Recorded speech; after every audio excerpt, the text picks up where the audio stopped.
Happy anniversary, KFBK. The station has been on the air in Sacramento now for 100 years. The alumni celebrated their century anniversary on Friday, October 21st, 2022. That's a pretty big accomplishment because a lot of stations these days don't last longer than a few years. And even though KFBK's gone through different owners and it's had different formats over the years, it's pretty much stayed consistently as a news talk station since the 1970s. When it first started in 1922, it actually shared Sacramento's only frequency, its only dial position on the radio, because that's how new radio was back then. 7 stations shared the same frequency. And it's probably better understood as 7 different radio programs were on the same station, and over time, KFBK became a separate station. And that was true around the country. You had like one dial position that had several operators sharing that position, and they had to enter time-sharing agreements to make that happen. And then a few years later, around 1924, the U.S. Commerce Department, which regulated radio at that time, before the formation of the FCC in 1934, the Commerce Department decided, let's add more stations to different cities around the country. And so that's how radio expanded. It also wasn't really a commercial medium yet until later in the decade. In other words, the operators were usually using radio as a promotional vehicle for something else. For example, KFBK started out as being owned by an electronics store called Kimball Upson on K Street in downtown Sacramento, and it was electronics parts store that sold radio sets. And they partnered with both Sacramento newspapers, the Sacramento Bee and the Sacramento Union, but they initially developed an co-ownership agreement with the Sacramento Union. And then by 1929, after that relationship had ended, they were partially bought out by the Sacramento Bee's owner, McClatchy, the James McClatchy Company. And so the McClatchy held on to that station from 1929 through 1978. So that's a long time. And during that period, they also owned Sacramento TV station KOVR, Channel 13. They actually owned it from 1964 to 1978. The 1980s was really when KFBK began to make its mark as a powerhouse station in Sacramento. It fought off competition and soon became the lone news talk station in Sacramento and headed to the top of the ratings, from the mid-80s on. And part of that had to do with Rush Limbaugh getting hired. Dave Williams was a well-known morning host in Sacramento in the 70s at Croy, and then he became the morning man at KFBK in the 80s and the program director. So he's the one who hired Rush Limbaugh in 1984. I know Dave Williams from the Croy message board. And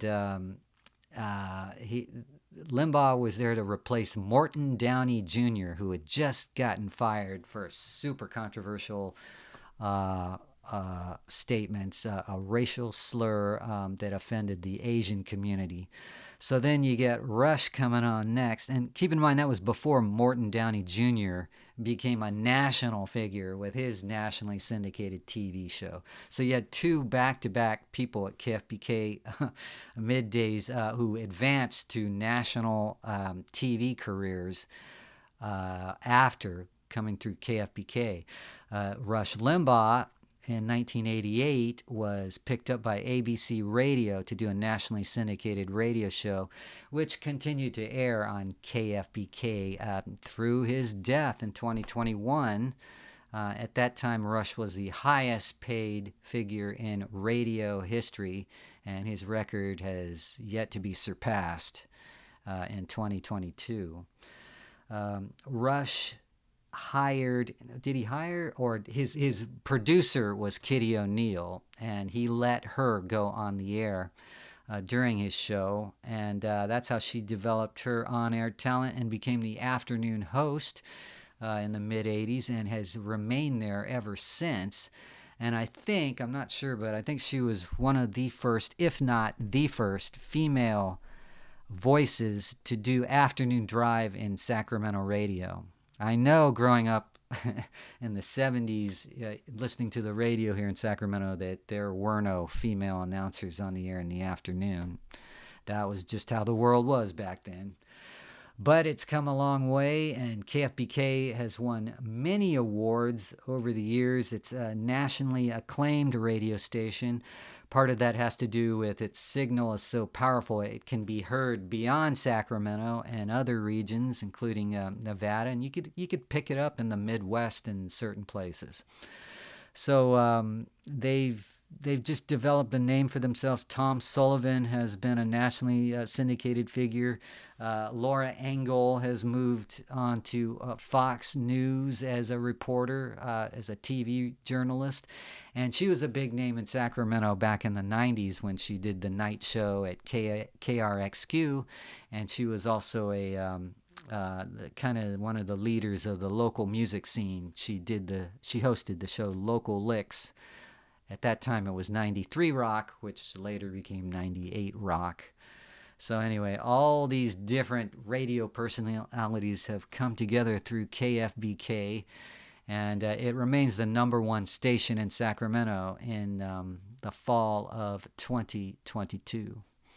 I wrote a lot more about KFBK and the 100-year anniversary of radio in general on sactv.com.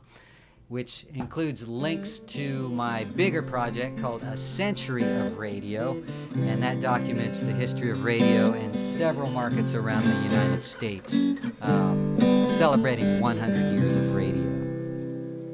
A century of radio, a century of radio. We've listened to the radio, a century of radio.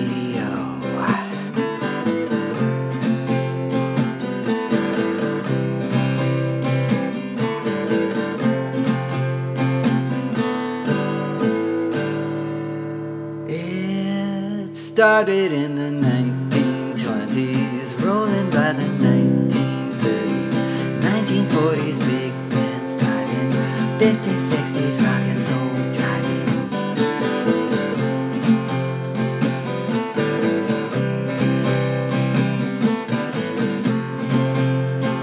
Freeform radio,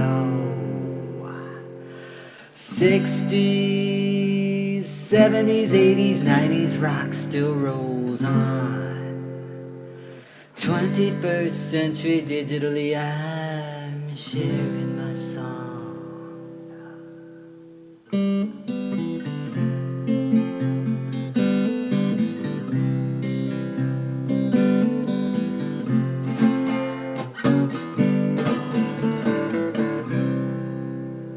A century of radio, a century of radio. We listen to the radio, a century of radio.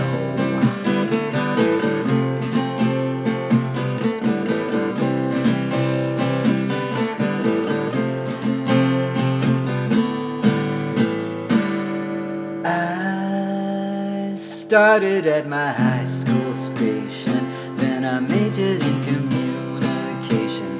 College let me choose my station, where I learned about the song rotations.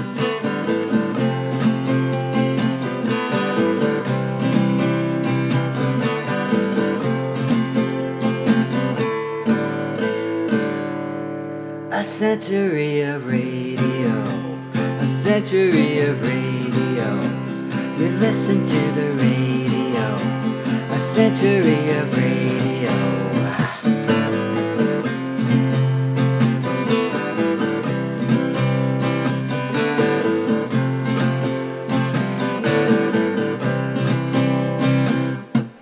cruising with the radio, moving with the radio.